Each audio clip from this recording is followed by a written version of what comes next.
Shalom Akim. Kyle Halal Yahweh. Bahashem Yahweh Shai. Bahashem Kakodash. Double honors once again to the apostles of Great Millstone who told me this truth and who will help. This is Naaman. And I ran across this article today. Um, had to do with this gun rally that was held up in this area yesterday. All right. It says wise. It says gun violence is the burden of white American men who own, shoot, and kill more than any other race. All right. Washington, D.C. It says thousands rallied against gun safety legislation Monday, and of all places, the former capital of the Confederacy, Richmond, Virginia. It said it's a hell of a way, no, for the majority white attendees to honor Martin Luther King's message of nonviolence and peaceful resistance. Now, do you really think that was an accident? It just happened. They just happened to schedule that. Oh, it was, no, they meant to do that. All right. It says there were no reports of violence or injuries, so good on them. And that was only because I learned that the majority of the counter protesters found out about their asses going to be locked up. All right. So a lot of them didn't make it down. It says, still, memo to white American men, gun violence is our burden. We first brought personal firearms to this continent 500 years ago. Between 1861 and 1865, we used them to kill almost 700,000 of ourselves. Kim Ridgick of Virginia stands on the sidewalk before a pro-gun rally Monday, January 20th, all right? There was a light crowd early morning Monday outside the Capitol. It says Monday's rally organizer was the Virginia Citizens Defense League, a group committed to ensuring AR-15s can be obtained by anyone. Referred to as right of the NRA, their president, Philip Van Cleve, showed up on HBO last year in a Sacha Baron Cohen skit willingly endorsing a program called Kinder Guardians, in which 3-year-olds were trained to shoot puppy pistols at the bad man. Van Cleve and his group are against any bill that will ban any firearm part that effectively increases the rate of fire of a semi-automatic rifle. Let's go back to the point where he's talking about 3-year-olds. See, this is what Jake doesn't understand. Jake is going to be in dire straits, all right? Of course, we know this is Esau's blessing, but at the same time, our people aren't thinking the right things when it comes to survival, all right? Jake is all caught up in households of Atlanta and all this other dumb shit, Dancing with the Stars. They got some shit called some Lego competition. I'm like, all this dumb shit, and of course the sports that's going on, they're distractions, all right? Let me get here, I'm looking for something, hold on just a second. But Jake is just caught up in dumb shit. And he making reference, they start early in training their children, all right?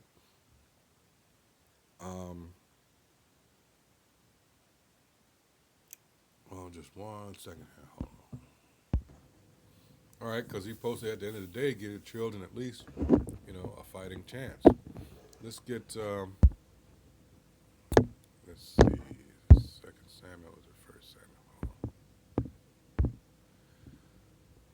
Let's just try 1 Samuel 1. I may have them mixed up, hold on. Yeah, it is 2nd, okay. No problem. This is 2 Samuel chapter 1, verse 18. It says, also he bade them teach the children of Judah the use of the bow. Behold, it is written in the book of Joshua. All right? Because that's the problem with the majority of our people. They've always maintained this go along and get along attitude, and in the end, these Edomites don't give a shit about us. Let me stay down and go to the other Bible. All right. So this is going to be. We never taught our people, especially our children, that they had enemies. This is Sirach or Ecclesiastes chapter 30, verse 3. It says, "He that teacheth his son grieveth the enemy, and before his friends he shall rejoice of him." All right.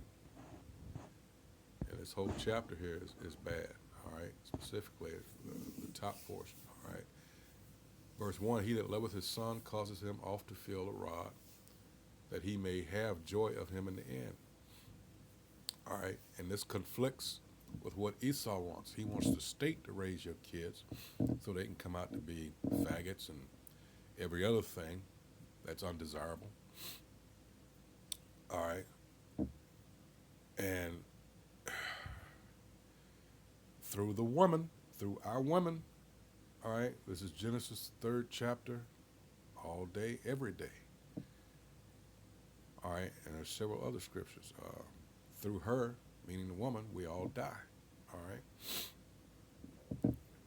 No more so than what you see in this society today.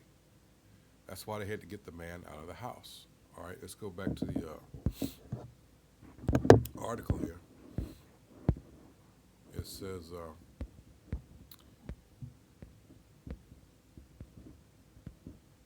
Van Cleve and his group are against any bill that will ban any firearm part that effectively increases the rate of fire of a semi-automatic rifle, the weapons most used in mass shootings in this country.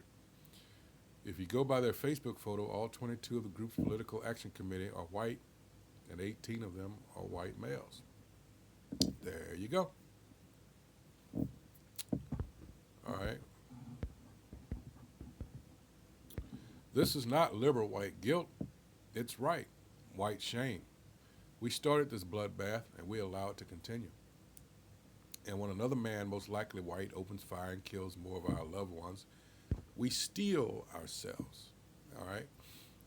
Recite our right to own talking points and demean the dead by concluding that being able to purchase a weapon designed to kill many people at once is just an inconvenient part of frontier liberty. And this is a reflection on the character of these Edomites.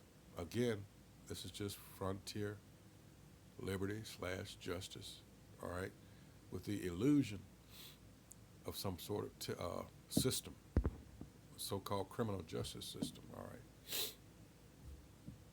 All right, they're expert at putting on a front, all right. What are we really afraid of? Somebody taking away our guns or not being able to shoot someone we might not like on a given day? Whether you agree or disagree with my take, feel free to email me at, and then he gives his email address. Of course, I'll post this link with this. But again, and you always have to have a Jake in the middle of this shit. And wow. Even to the point where, let me see, did I skip over that? Let's see. Must have been another article. Someone in Antifa called him an Uncle Tom. All right. Not knowing who Uncle Tom really was. But we get the idea. All right. But anyway, it says, La Cajun guy says, bullshit. Black on black killed and wounded. How many in the last few years? All right. Let's get the superior replies. Someone says thousands or at least 4,000 per year. Depends on the city. User 9072 says whites owned pharmaceutical companies killed 70,000 white dope fiends last year. There's more than one way to skin a cat. But see, they like to bring this to the forefront, not realizing that you're behind this. Carlos Danger said, in the city of Chicago alone, 1 to 2 black men are murdered each and every day. 900 in 2001, down to about 450 this year. What does any of this have to do with what you're doing? Again, deflection. All right. All right.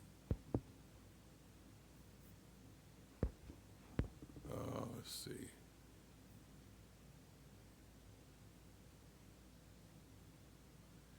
William Lambert says, no, it's not bullshit. He's just playing a numbers game. The number of white people will cause to lead in any category. All right. Continuing on.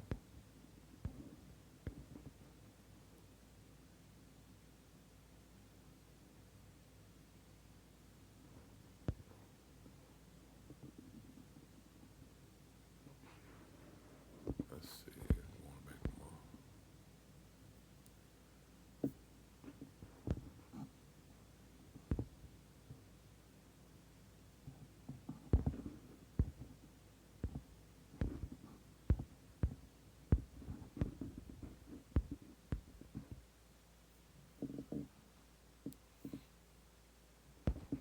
This is interesting. It says, don't tread, as in don't tread on me. A black man is 6 times more likely to commit murder than a white man.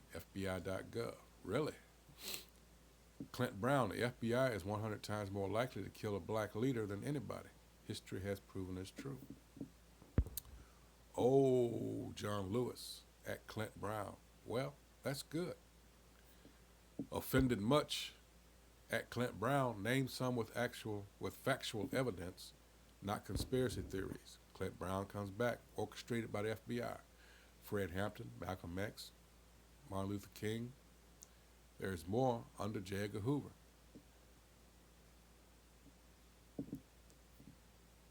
Clint Brown keeps going, talking about at offended much. Asshole that made that comment and asked for factual evidence.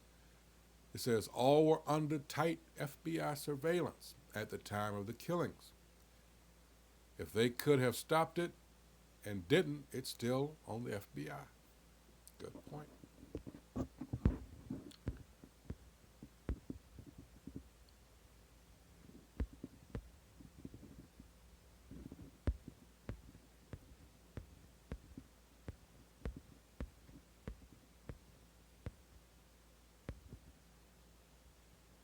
Awesome Kids video says just because black gun violence is predominantly featured on the news doesn't mean the 12 or 13% population living in America outweighs the hateful rage of white armed men in America, because mathematically they don't. All the white gun violence isn't aired on the news. All right.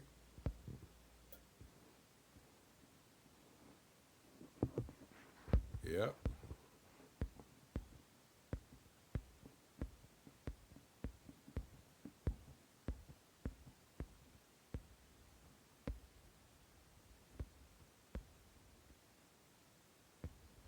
User 7216. I'm going to wrap it up with this one. A shame that editors allow crap like this to be published. So much crap, so little time. Don't allow basic facts or statistics to interfere with your guilt at being born male and Caucasian. Like I say, there's truth, boy. Let's get to these devils. Let's go here. This is John. Ultimately, when you go into their bloody past, all right, again, they want to deflect. Some of them will say, well, the Native American Indians were warring against themselves. Again, what does that have to do with what you did? This is John 10:10. It says, a thief cometh not but for to steal and to kill and to destroy. I am come that they may have life and that they may have it more abundantly. All right? And that's why this is happening. And they're all up in arms now because they can't figure out what to do about this. This is Zechariah chapter 5, verse 1. It says, then I turned and lifted up mine eyes and looked, and behold, a flying roll. And he said unto me, what seest thou? And I answered, a flying roll. All right. The length thereof is 20 cubits, and the breadth thereof 10 cubits. Then said he unto me, This is the curse that goeth forth over the face of the whole earth. For every one that stealeth shall be cut off as on this side according to it, and every one that sweareth shall be cut off as on that side according to it. All right? For every one that stealeth, right? I will bring it forth, said the Most High, the Lord of hosts, and it shall enter into the house of the thief. All right? And into the house of him that sweareth falsely by my name, and it shall remain in the midst of his house, and shall consume it with the timber thereof and the stones thereof. How is this man a thief? This is Exodus chapter 21, verse 16. And he that stealeth a man and selleth him, or if he be found in his hand, he shall surely be put to death. Wow. Okay, let's go back. What else this bastard guilty of, all right? All right. Swear falsely by his name. Uh-oh. This is Psalms chapter 50. Let's go to 16. It says, But unto the wicked, the Most High saith, What hast thou to do to declare my statutes, or that thou shouldest take my covenant in thy mouth? Don't they proclaim to be the quote-unquote Christians, the quote-unquote Jews? All right? They've taken the Most High's covenant into their mouth. Seeing thou hatest instruction and castest my words behind thee. And that's what he does. All right? That's what he does. He's a blasphemer. He's a thief. He's a murderer. All right? And as Yahweh Shah HaMashiach was talking to Israelites in John 8:44, he says, You're acting just like the wicked. Because the wicked, as we all know, we go to Malachi, first chapter. Going back to who? Esau, Edom, the burden of the word of the Most High Yahweh to Israel by Malachi. I have loved you, saith the Most High Yahweh, yet ye say, Wherein hast thou loved us? Was not Esau Jacob's brother? Saith the Most High Yahweh, yet I loved Jacob. And I hated Esau, and laid his mountains and his heritage waste for the dragons of the wilderness. Whereas Edom saith, We are impoverished, but we will return and build the desolate places. Thus saith the Most High Yahweh, the Lord of hosts, They shall build, but I will throw down. And they shall call them the border of wickedness, and the people against whom the Most High Yahweh hath indignation forever. So you so-called white people, you Caucasians, all right, you're done. You're done. Just enjoy the last vestiges of freedom and your so-called authority, all right? Because this is it. It's not going to get any sweeter for you. It's all downhill from here. Deuteronomy chapter 30, verse 7, all the curses that were upon us are being transferred to you as I speak, all right? So that's going to be this, that on this article here. Once again, wise, all right? It says, gun violence is the burden of white American men who own, shoot, and kill more than any other race. But, like I said, they're experts in deflection, all right? They don't want you to remember any of it. Oh, don't worry about, history or anything like that. Just worry about current events. All right, so with that, once again, on Call Halal Yahweh, Bahashim Yahweh Shai, Bahashim Rakakwadash. All right, double honors once again to the apostles, great millstone, all right, who taught me this truth. Salutations to the Akim out there on the highways and byways pushing this truth, all honesty and sincerity. Our hopes are trying to wake up the hopeful elect, all right. So with that, I hope whoever sees this is edified. And with that, shalom, all right. Bye-bye.